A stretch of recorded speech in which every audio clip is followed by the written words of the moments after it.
ఉడికించిన అన్నం, ఉడికించిన శనగపప్పుతో పాయసం ఎలా చేద్దామో చూద్దాం రండి. చాలా బాగుంటుంది. ముందుగా నేతిలో డ్రై ఫ్రూట్స్ కుడక కొంచెం కట్ చేసుకొని వేయించుకొని పక్కన పెట్టేసుకుందాం. డ్రై ఫ్రూట్స్ వేగినాయి కదా, పక్కన పెట్టేసుకుందాం.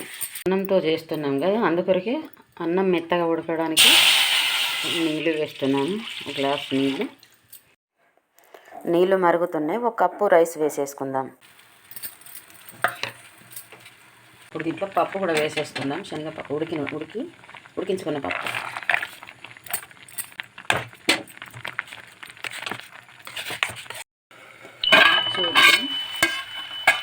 ఉడికేసింది.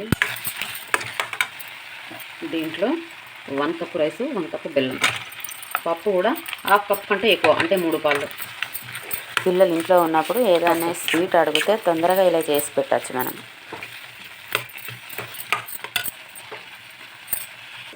చూద్దాం ఎంతవరకు అవుతుందో. బెల్లం కరిగి దగ్గర పడటానికి వచ్చింది. మళ్ళీ పాలు కరిగిపోతే ఏమో ముందే పోస్తే బెల్లం వేసిన తర్వాత పాలు లాస్ట్కి వేసేద్దాం.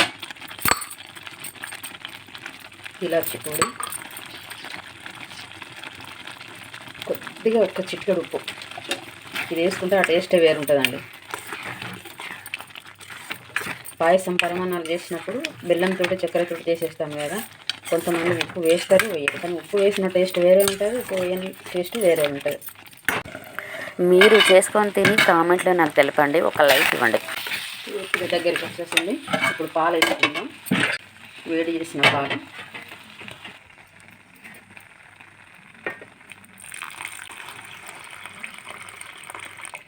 ఒక గ్లాసు పాలు అయితే ఇవి.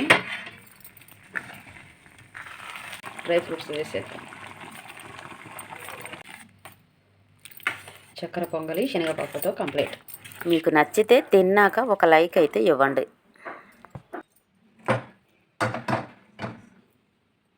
చూడండి ఎంత బాగుందో.